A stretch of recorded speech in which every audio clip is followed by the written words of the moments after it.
Ouch. Ouch.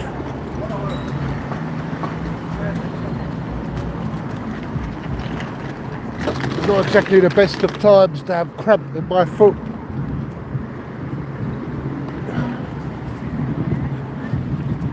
We're in Shoreditch. Vibrant Shoreditch.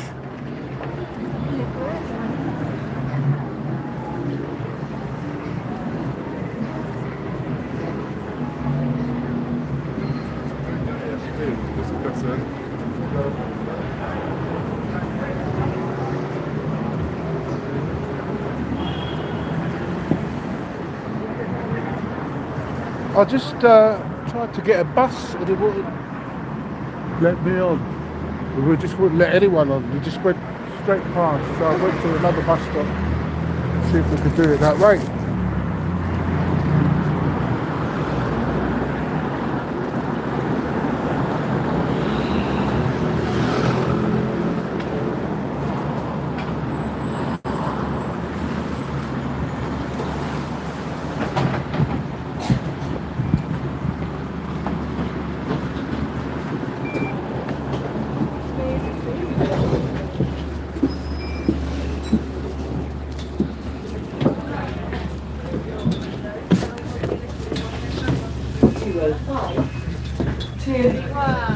Que tenía un amigo de curso que era de Arabia Saudita y también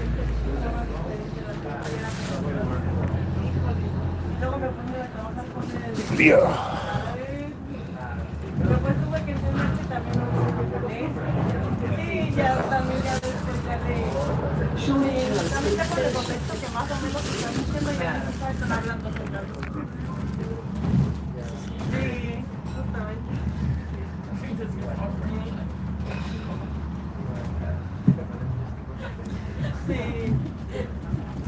I'm a critic of journalists. I'm a critic of news outlets. I'm a critic of the motherland. I'm very aware of how journalists function, how they live their daily bread, how they earn their bread.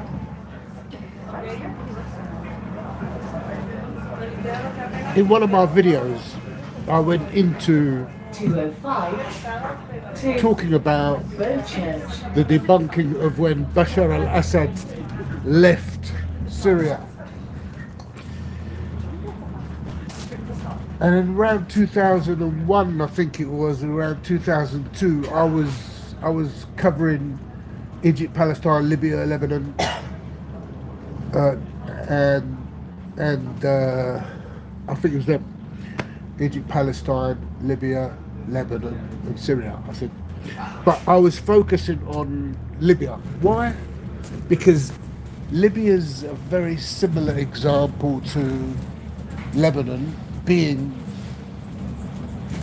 it's an oil-rich country, oil and gas. So whatever was going to happen in Libya, it was on its way to West Asia. So following the so-called Libya revolution, which was nothing to do with a revolution, I became to abstract information from that in order to have an understanding on how currently we're witnessing what they're doing in the very oil-rich Palestine, which not a lot of you say, yeah? Not a lot of you say, yeah? Why aren't we saying that Palestine and Lebanon, I mean Syria has been known to be oil-rich, but they kept it quiet there. Bashar al-Assad kept it quiet. Well, I remember when we used to go to Syria, when we were young, we used to look over the fields on the motorways. Used to find these machines are going up and down like that. And they're drilling, they're pumping out oil from Syria.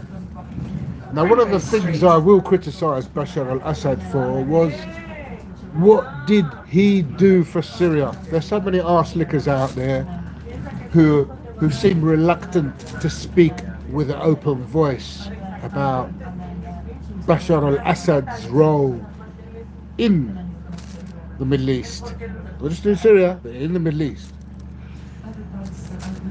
As it goes, we're getting drips and drabs of facts coming out, and even the most loyal of journalists who big up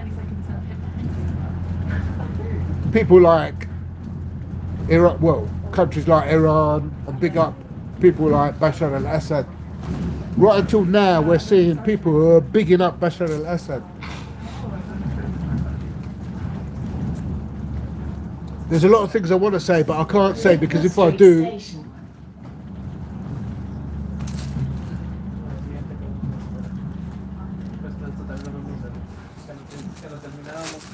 but we ain't strangers to Bashar al-Assad's family. We ain't strangers.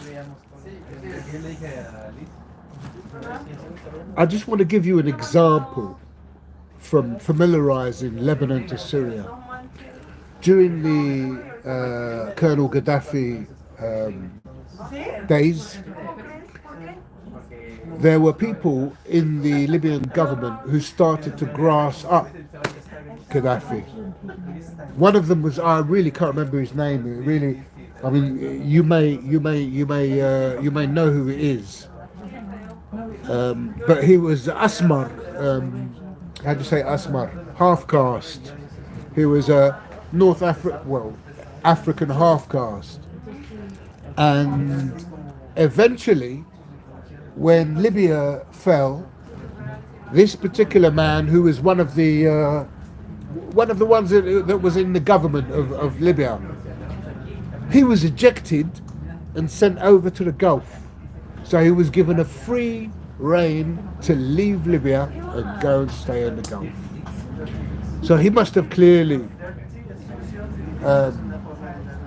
grassed up the Gaddafi family, the government, and they gave him access to go and stay in the Gulf somewhere. I can't remember where it is. You'll be surprised if it's Qatar or one of them.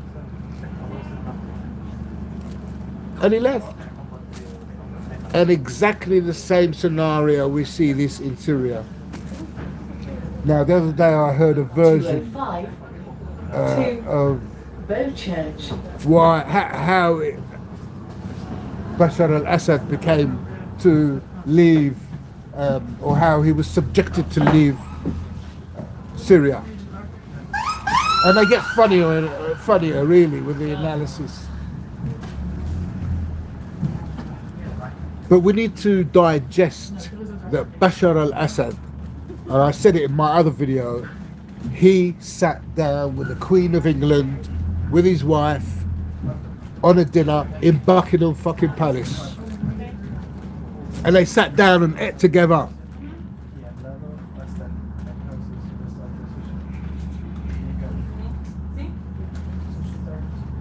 What does that mean? What do you mean by this apparent fact? It's stamped into history. When Bashar al-Assad gets to leave the country and go and live in, allegedly, Russia. We're told it's Russia. In fact, we actually knew that was going to happen at least a year and a half before, because we were getting through we were getting information through social media that it could be that Bashar al-Assad will go and live in Syria, and his family will go and live in Syria. This was about a year and a half before it happened. So that talk turned out to be real. So I don't think the sun is shining out of Bashar al-Assad's arse, and I criticise his leadership, because of a country to have so much oil. I mean, only now the white boy here in England is starting to realise that we've got oil, or they've got oil in Syria. I'm not Syrian, I'm Lebanese. But in 1987, the Lebanese politicians found out that we have oil in Lebanon, that we have gas in Lebanon. 1987. but they kept it still. They kept it quiet because if we've got oil, we know we know Palestine's got oil and gas. We know that. Nobody. The journalists make you so fucking sick, and they are our eyes and ears on the ground. But they make you so sick when they don't come out with the facts. They don't bring in the raw facts because they're fucking controlled. Because they're controlled on what they could say, what they could not say.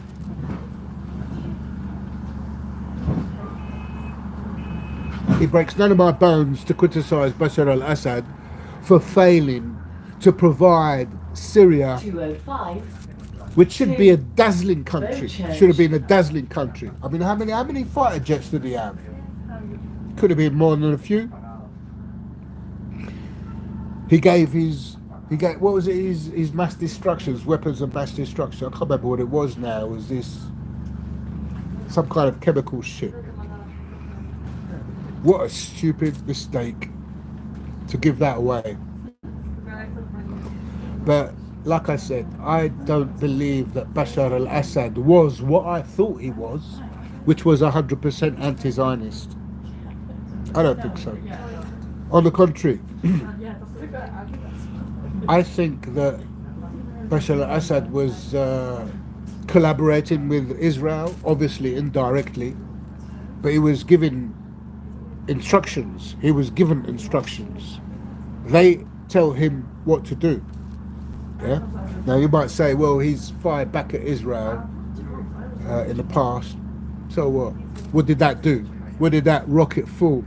Did it fall and hit a lamppost out in a thick forest of nothing, the desert?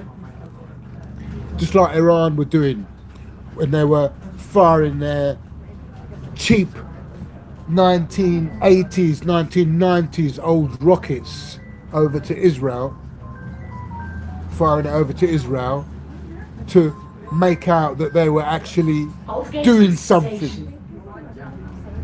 When not one dead body of an Israeli became apparent or became fact. So all this alleged firing at Israel, and none of them are dying, none of them have been killed. Even now, even right now, Yemen firing over to Israel, yeah? How many people died?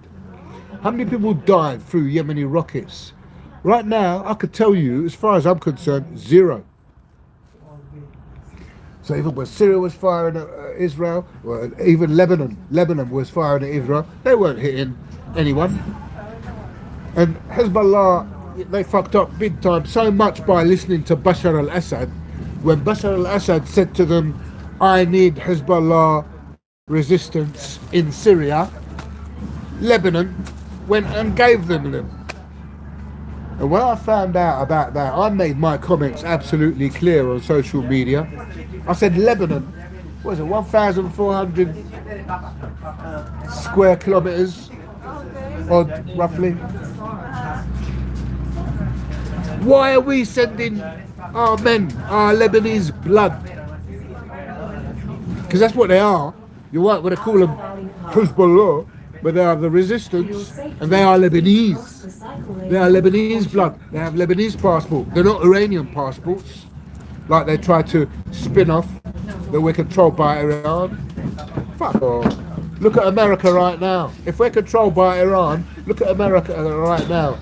They've installed their own people in there, in the Lebanese government. They've stuck that Nawaf, whatever his name is. What he looks like he's living back in the 50s. And then they got Kojak Aoun, haven't they now? Aoun now, who's overnight become a billionaire.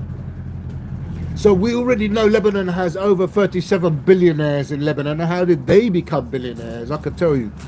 Not by any... The East London Mosque.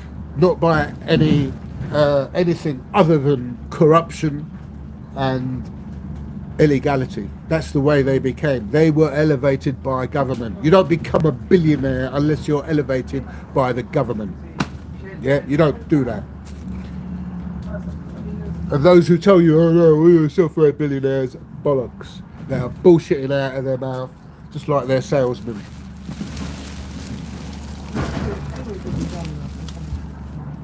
So Bashar al-Assad didn't take care of his country, knowing that he had oil and gas, and he was selling his oil and gas. Who was he selling it Road to? Church.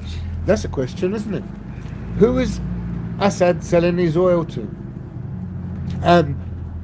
Not just who is he selling it to, where was that oil going to after it was being sold and delivered to wherever they initially delivered it? You see, these things that don't get discussed. These journalists, I confront these journalists left, right and centre on their live broadcasts and their chats. And I ask them quite potent questions. Royal London Hospital. But you don't get answers from them. You don't get answers from them. You know, these people, these podcasters who go on and throw their questions, they're not doing a good job, are they? They're not satisfying the questions for the audience, for the expats of the motherland, be you in Palestine, Syria, Lebanon, Libya.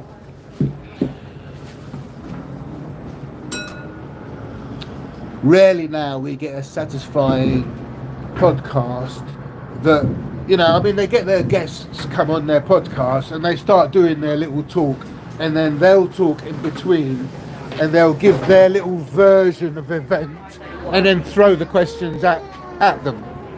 But when they throw the questions at them, they're so like, oh, how can I put it? You know, I want hard questions. I want questions that is going to make the guy bite his lip and start thinking before he answers. I want him get up off his seat and re-sit down on it again when I ask questions. I'm not seeing that from podcasters. I want ruthlessness in podcasts, ruthlessness of questions. Not, oh, I'm so glad to have you here. I mean, we're glad to have you here. Great, yeah, great. But we want to get the questions out. And they're not doing it. And what else have I got to say? Iran. I'm coming back to Iran, the subject of Iran. Why is it that Iran has not sent any... It's got millions of people in the country. I don't know what the population of Iranians are. But what I do know is Persia once used to rule the world. The Persians, didn't they? Well, they don't anymore. And then only recently, Trump coming out with how sweet the oil is in Iran and how easy it is to, you know, produce. Then you could tell, like, he's got a taste for it, can't you? But I'm wondering whether Iran has already had its coup already. And the coup that's exchanged already, I'm wondering whether they're still meaning to do a show of a display to make it seem like they're going to war, a controlled event, a controlled war, just like they're doing in Palestine. Well, they said they were going to do it, and they're doing it now. We're seeing so many protesters come out. Today, apparently, I can't remember where, there's 500,000 people protested in the streets. I think that was off of Corbyn. I see a tweet.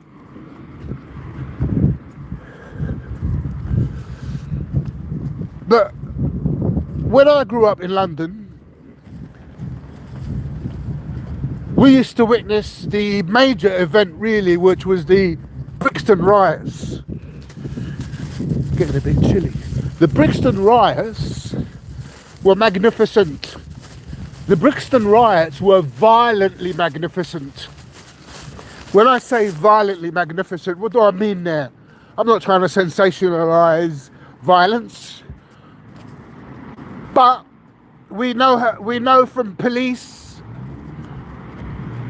and from intelligences that being forceful and using violence is a mechanism to control people.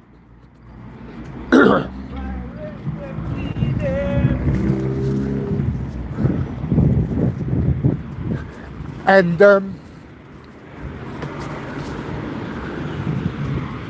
let's face it, it's true, isn't it? Violence happened in Brixton riots. As a result of that, we the public, we the taxpayer, we the people, we the protesters, whatever you want to call us. I'm not a protester myself, but effectively speaking, the riots were effective.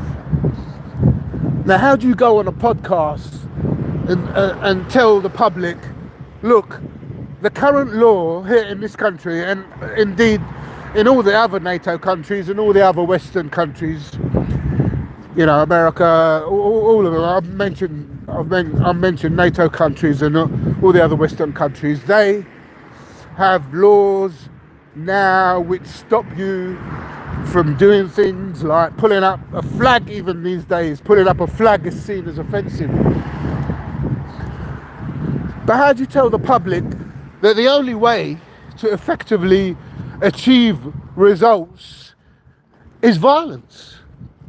That is the way. The protesting of violence, that is to say, when I used to see Brixton riots, and all the intricacies and anomalies that came through it, that made it successful, and as a result of that actually caused change of laws and a turn in direction for racism, discrimination, fundamental changes to the UK, where the input of the people actually made an impact. It had a successful impact, and that success was going round to the McDonald's, going around to the Burger Kings and all the other corporate organisations, corporate funders to Israel. They were smashing them places. Students, I believe students played a big role in this as well, as our black brothers here in England. And much respect to you, my black brothers out there. Many of you will remember this, and your granddads will remember what I'm talking about, and they will bring up the fact that, yeah, we were there or they were there, and they'll bring up also words like those were the days. Well, they were the days when we, the people, had a certain degree of control in protests, where now it's been taken away from us. So if you're wondering why genocide isn't happening, if you're wondering why this genocide in Lebanon, in Syria, and many more places that I haven't mentioned, it's because we're not protesting in the ways which we used to protest. It's because we're not taking care of the protesters when they get detained or put in a cell and are standing up before a judge who's been put there because he was selected.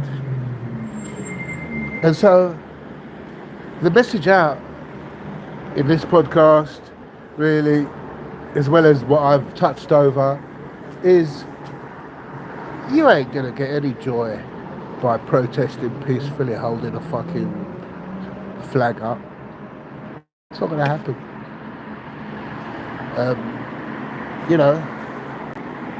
If I was in another country and I had a podcast that I wasn't on YouTube, for example, I'll tell you exactly what needs to be done, and I could tell you that it will bring change.